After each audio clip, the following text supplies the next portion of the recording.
Bitcoin खरीदना कष्टकारी है। यही कारण है कि बहुत से लोग आज सुबह बदलाव पर बिटकॉइन खरीदने की जहमत नहीं उठाते। शुभ संध्या, शुभ दोपहर, आप जहां भी हों, जब भी हों। मेरे वीडियो देखने के लिए धन्यवाद। मेरा नाम डेविंसी जेरेमी है। मैं यहाँ दुबई में मॉरिजियो के साथ 5-5 बजे हूँ। मॉरिजियो, आप कैसे हैं? अरे डेविंसी, यहाँ आकर अच्छा लगा। आपका बहुत बहुत धन्यवाद। हे लोगों, अपने दर्शकों के साथ यहाँ आकर खुशी हुई। मैं अच्छा हूँ, धन्यवाद। क्या आप 5/5 हैं? अरे यार, मॉरिजियो वास्तव में यहाँ दुबई में भी रह रहा है। वह वास्तव में पाम पर है और मैं भी। और हाँ, हम बिल्कुल पड़ोसियों की तरह हैं, है ना? वह कुछ ही दूरी पर है, लेकिन हम इसे एक धारा यार्ड के माध्यम से कर रहे हैं। वास्तव में मुझे लगता है कि अगर मैं अपनी खिड़की खोलता हूं तो मैं चिल्लाता हूं, इसका मतलब है कि आप यहां पहुंच गए हैं। ठीक है, हम उतने करीब नहीं हैं, लेकिन ओह लानत। इसीलिए हाँ, हम ये शो हर हफ्ते शनिवार को करने जा रहे हैं। सही, ये एक शो की तरह होगा जिससे आप लोग सीख सकते हैं और क्रिप्टो स्पेस में आगे बढ़ सकते हैं, और शायद इसे अपने दोस्तों के साथ भी साझा कर सकते हैं, क्योंकि लोगों के लिए इस बिटकॉइन क्रांति में शामिल होना महत्वपूर्ण है। और इन शो को देखकर मैं वास्तव में इसकी सराहना करता हूं।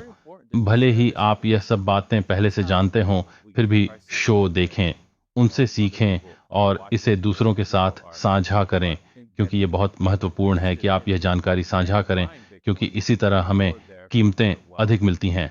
सही, तुम्हें पता है, अन्य लोग देख रहे हैं, अन्य सभी लोग बिटकॉइन में रुचि ले रहे हैं और अपने भविष्य के धन के लिए बिटकॉइन खरीद रहे हैं और अपने भविष्य के धन को संरक्षित कर रहे हैं। और जैसा कि कहा गया है, हम इस बारे में बात करेंगे कि एक्सचेंजों पर बिटकॉइन कैसे खरीदें और इसके कुछ नुकसान क्या हैं। क्या आपने किसी एक्सचेंज मॉर्जियो से बिटकॉइन खरीदा है? हाँ, मुझे दर्द है और ये दर्द है। ये अभी आसान प्रक्रिया नहीं है। अधिकांश देशों में यह एक कठिन प्रक्रिया है। कुछ देशों में, उदाहरण के लिए संयुक्त राज्य अमेरिका में, यह कठिन हो सकता है और हो भी सकता है ना?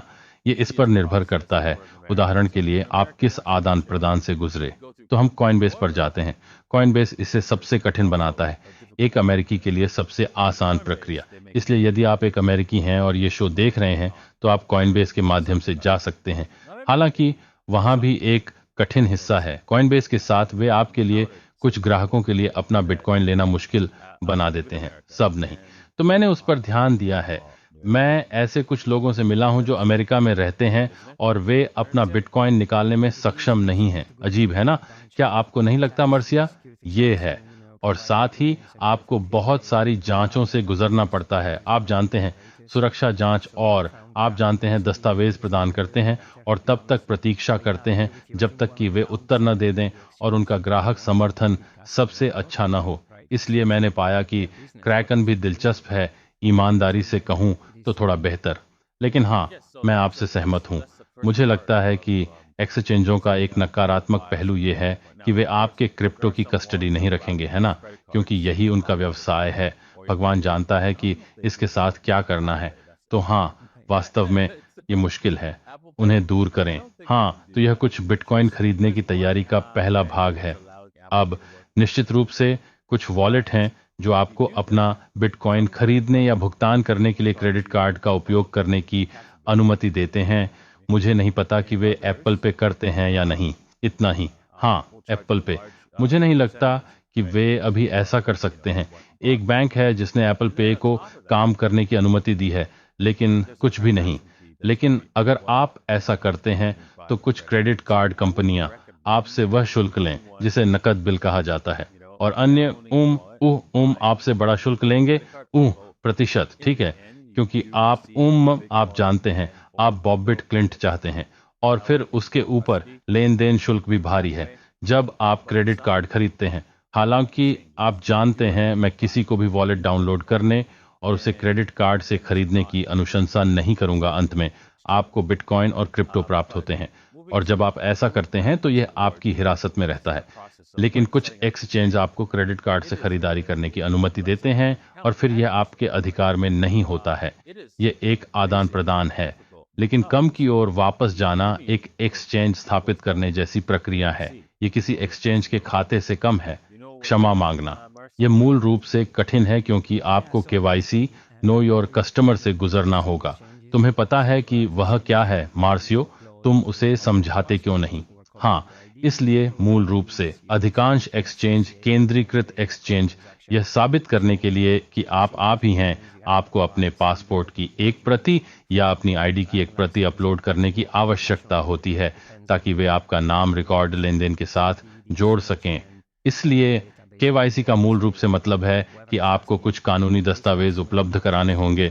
उदाहरण के लिए, यह ड्राइविंग लाइसेंस, पासपोर्ट या राष्ट्रीय आईडी हो सकता है। यह स्थान पर निर्भर करता है ताकि एक्सचेंज के पास मूल रूप से आपका डेटा हो और वे जो भी पूछ रहे हैं उसे बता सकें। इस ग्राहक ने इस तिथि पर इतनी मात्रा में क्रिप्टो खरीदा है और वे मूल रूप से ट्रैक कर सकते हैं। हाँ, ऐसा ज्यादातर इसलिए किया जाता है क्योंकि सरकारें भविष्य में आपका क्रिप्टो लेने में सक्षम होना चाहती हैं और इसे लेना नहीं चाहती हैं। आखिर वे चोरी क्यों करना चाहेंगे? हाँ, ठीक है, वे बस कुछ पैसे प्रिंट कर सकते हैं और आपको दे सकते हैं। आपका बहुत बहुत धन्यवाद। आइए इसका निपटारा करें। हाँ, सही। तो आप या तो उस कथन को देख सकते हैं, है ना? लेकिन मैंने सिर्फ दो तरह से कहा। एक, हे भगवान, वे बस मेरे पैसे ले सकते हैं और मेरा कुआं ले सकते हैं और मुझे कागज के ये टुकड़े या किसी चीज का डिजिटल प्रतिनिधित्व न दें। या कहो, हाँ हाँ, मुझे वह सारा पैसा अच्छे के बदले में मिलने वाला है। और अगर आपको लगता है कि बाद वाला तरीका जहां आपको वास्तविक पैसा मिल रहा है, तब भी आप समझ नहीं पाएंगे कि क्या हो रहा है। आपको ये समझने में कुछ समय लगेगा कि आपको सबसे पहले क्रिप्टो की आवश्यकता क्यों है। अगर आपको ऐसा लगता है तो ठीक है। इसके साथ ही कहा, हाँ, आदान प्रदान के बारे में अगली बात यह है, जब आप बड़ी जमाराश करने का प्रयास करते हैं, संभवतः 10,000 या उससे अधिक, तो आप एमेल श्रेणी में आ सकते हैं। क्या आप जानते हैं एएमएल का मतलब क्या है? मॉरिजियो, वे कौन जानना चाहते हैं? वे देखते हैं कि आपको पैसा कहां से मिला। क्या आप कभी विरोधी में पड़ गए और आपको ईमेल मॉरिजियो करना पड़ा? नहीं, संभवतः मेरे लिए नहीं। लेकिन आप जानते हैं, यह मुझे एक ऐसी चीज की याद दिलाता है। मुझे नहीं पता कि क्या आपने इसे कभी देखा है। अंकल रॉजर नाम का एक यूट्यूबर है जो बहुत मजेदार है, जो एक ऐसा व्यक्ति है जो मूल रूप से लोगों का मजाक उड़ाता है। एशियाई खाना पकाना। और मैं आपको कुछ क्लिप भेजने जा रहा हूं, बेहद मजेदार। और वह चला जाता है, एक मुहावरे में से एक यह जाता है, भावनात्मक क्षति। कई बार और ऐसा महसूस होता है जैसे आप जानते हैं आपकी प्रोस्टेट जांच हो रही है ना? और डॉक्टर ने मूल रूप से 3 उंगलियां डाली। जब आपने कहा कि भावनात्मक क्षति हुई है, तो आपने इसे कवर कर लिया है। भगवान यार, मैं आ रहा हूं। वे जानना चाहते हैं कि क्या आपका अंडरवियर साफ है ना? वे बिल्कुल आपके अंडरवियर हैं। जब आप वहां से गुजरते हैं तो मैं बाहर होता हूं। लेकिन पूरी गंभीरता से वे आपसे जो पूछते हैं वह ठीक है, तुम्हें पैसे कहां से मिले? और यदि आप कुछ भी कहते हैं तो आपको यह साबित करना होगा कि वह सच है। तो यही समस्या है ना? तो आप बिल्कुल झूठ नहीं बोल सकते और ये नहीं कह सकते कि ओह हाँ, और यहाँ भी वे मुझे विरासत का दस्तावेज दिखाते हैं, है ना?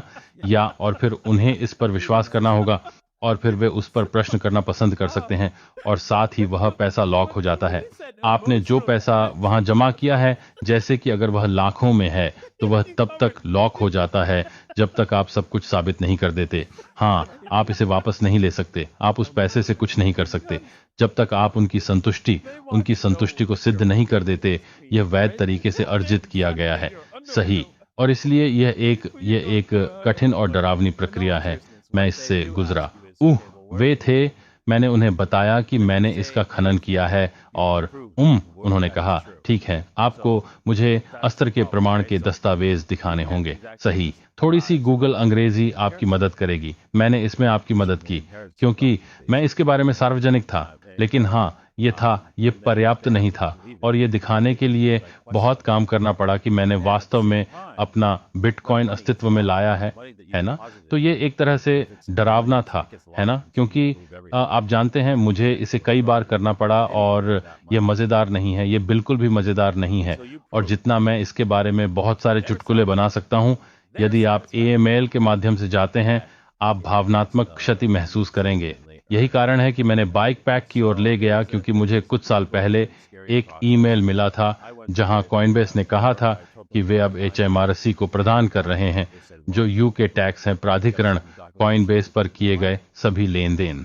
और ब्रिटेन के लोग हर एक लेन देन पर कर लगाना चाहते थे। तो मान लीजिए कि आप जाते हैं और कुछ बिटकॉइन एक्सचेंज पर जमा करते हैं, फिर बिटकॉइन के साथ आप एथीरियम खरीदते हैं, एथीरियम के साथ आप कुछ पॉलीगॉन खरीदते हैं, बहुभुज आप कुछ सोलाना खरीदें। आप प्रत्येक लेन देन के लिए सिक्कों का आदान प्रदान करते हैं। वे इस पर कर लगाना चाहते थे। मेरा मतलब है, मैं ऐसा कह रहा था, बस मैं पैकिंग कर रहा हूं, अलविदा। और मैंने दुबई जाने का फैसला किया, क्योंकि ऐसा कोई तरीका नहीं है कि कोई भी लेन देन की सभी राशि को ट्रैक कर सके, और आप जानते हैं, कॉइनबेस HMRC को मेरा सारा सामान भेज रहा है। ये मुझे ठीक नहीं लगता, इसलिए नहीं कि मेरे पास छिपाने के लिए कुछ है, बल्कि इसलिए कि ये मेरा सामान है। तो ये सिस्टम के बारे में बहुत कुछ कहता है। और जैसा कि आपने कहा, सीमा संभवतः उस बिंदु तक कम होती जा रही है जहां आपको किसी बिंदु पर कुछ भी प्रदर्शित करना होगा, जैसे मुझे नहीं पता, जैसे $100 या $1000। और मैं शायद इरादे की चिंता कर रहा था, मेरे ख्याल से 10,000, 9,000 और कुछ। सीमा मुझे यकीन नहीं है, लेकिन मुझे लगता है कि ये और नीचे जाएगी ताकि वे अधिक लेन देन तक पहुंच सकें। बिल्कुल, बिल्कुल। तो यही कारण है कि हाँ, यदि आपके पास बड़ी रकम है तो ये बट में थोड़ा दर्द हो सकता है। केवाईसी इतना बुरा नहीं है, लेकिन ईमेल सबसे खराब है। आगे बढ़ना सिर्फ पैसा जमा करना पसंद है। एक बार जब आप खाता खोल लेते हैं, एक बार जब आप केवाईसी पास कर लेते हैं, उदाहरण के लिए बिनेंस, मैंने हाल ही में किसी को उनके खाते से पैसे जमा करने में मदद की थी। जर्मनी में बिनेंस खाते में बहुत कुछ देखने को मिलता है, लेकिन वे वास्तव में भ्रमित करने वाले होते हैं, और आप असमंजस में हैं कि किसे चुनें। और एक ऐसा है, उदाहरण के लिए सीपा एक माध्यम है यूरोप में एक बैंक से दूसरे बैंक में पैसा स्थानांतरित करना, और दुर्भाग्य से आपको इसे लंदन बैंक में एक ऐसी कंपनी में स्थानांतरित करना होगा जिसका नाम बिनेंस नहीं है। तो आप जैसे हैं, ठीक है? मैं इसे अपने बाइनेंस पर पाने के लिए किसी अन्य कंपनी को क्यों भेज रहा हूं जिसका नाम बाइनेंस नहीं है? तो शायद ऐसा इसलिए है क्योंकि बिनेंस को अपने खाते में स्थानांतरण प्राप्त करने के लिए एक अलग कंपनी बनानी पड़ी जिसका बिटकॉइन से कोई लेना देना नहीं था, या ऐसा लगता है जैसे इसका बिटकॉइन से कोई लेना देना नहीं था। ये ठीक इसी तरह काम करता है। वो बस यही समझा रहा है। लेकिन यह उस व्यक्ति को गर्म रोएंदार एहसास नहीं देता है कि अगर मैं अपनी बचत वहां स्थानांतरित करने जा रहा हूं, तो क्या ये मेरे बिनेंस खाते में दिखाई देगी? तो ये इसका हिस्सा है। आज के माहौल में क्रिप्टो खरीदने से जुड़ी समस्याएं, और आपको ये समझना होगा, है ना? यदि आप एक बैंक हैं और आपको पैसा तैयार करना है, तो ये नया टूल है जो आपको पैसे प्रिंट करने में होने वाली हानि से बचाता है। मुझे नहीं पता, हो सकता है कि आप इस सेवा का समर्थन नहीं करना चाहें। उद्योग, हाँ, और मेरा मतलब है, और जैसा कि मैंने कहा, मेरा मतलब है, इसके बारे में एक सेकंड के लिए सोचें। इसके बारे में सोचो। यदि आप जैसा कोई व्यक्ति जो इस क्षेत्र में हमेशा से रहा है कह रहा है कि हमें एक समस्या है, तो उस व्यक्ति के बारे में सोचें जो अभी इसमें शामिल हो रहा है, या जो शायद अगले कुछ महीनों में इसमें शामिल हो रहा है। उसे कितनी बाधाओं का सामना करना पड़ेगा।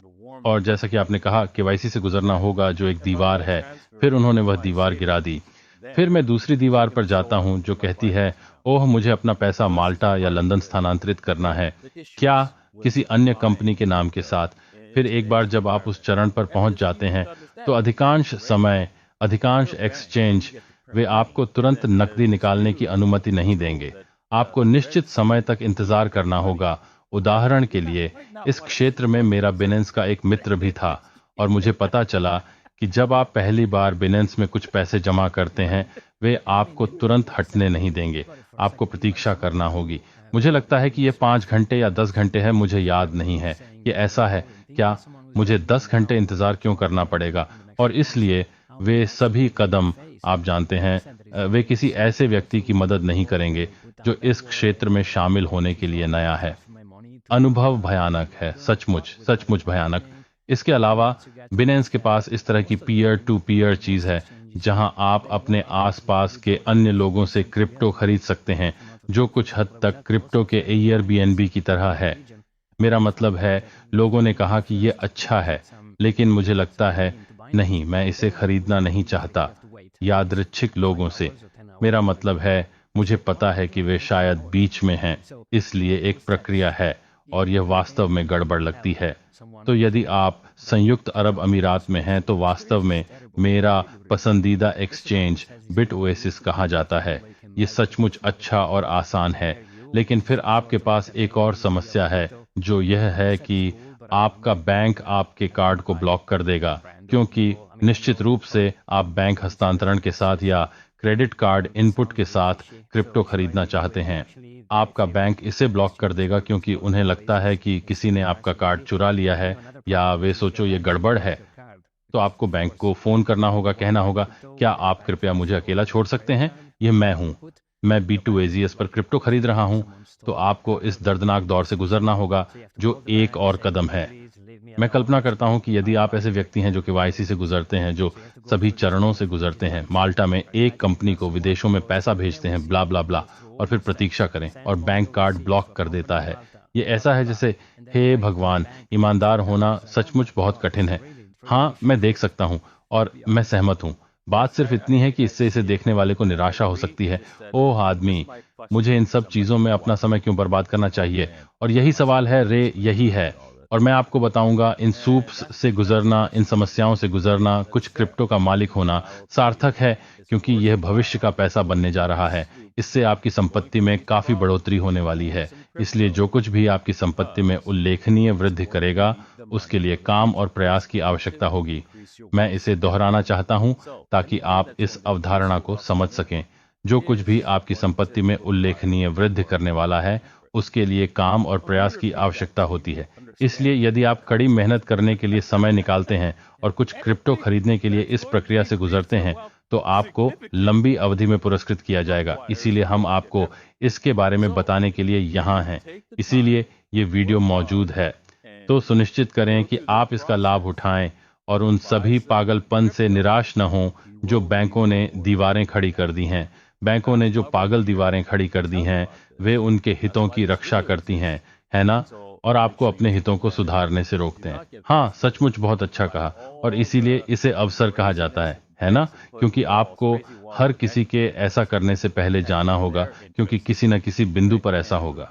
एक क्लिक से सभी के लिए उपलब्ध है, लेकिन फिर सोचें कि सिक्के की कीमत कितनी होगी, क्योंकि हर कोई इसे खरीद रहा है। तो वित्तीय अवसर का मतलब है पहले आना, जिसका मतलब है कि आपको बेहतर कीमत पाने के लिए कुछ कष्टप्रद कदमों से गुजरना होगा, क्योंकि कुछ बिंदु पर जब एप्पल और एंड्रॉयड जैसे सभी प्रमुख खिलाड़ी और वे सभी सिस्टम आपको टैप करने की अनुमति देने जा रहे हैं, एक आसान टैप खरीदें, फिर तो यह हर किसी के पास होगा, जिसका मतलब है कि कीमत बहुत अलग होगी। मैं आपसे सहमत हूं। अवसर के अंतर का मतलब है बाकी सभी से पहले वहां पहुंचना, जिसका मतलब है कि आपको बेहतर कीमत पाने के लिए कुछ समय का आदान प्रदान करना होगा, कुछ प्रयास करना होगा। बिल्कुल, बिल्कुल। और हाँ, बस इतना ही है। और देखने के लिए धन्यवाद। हम अगले सप्ताह शनिवार को फिर से ऐसा करने जा रहे हैं।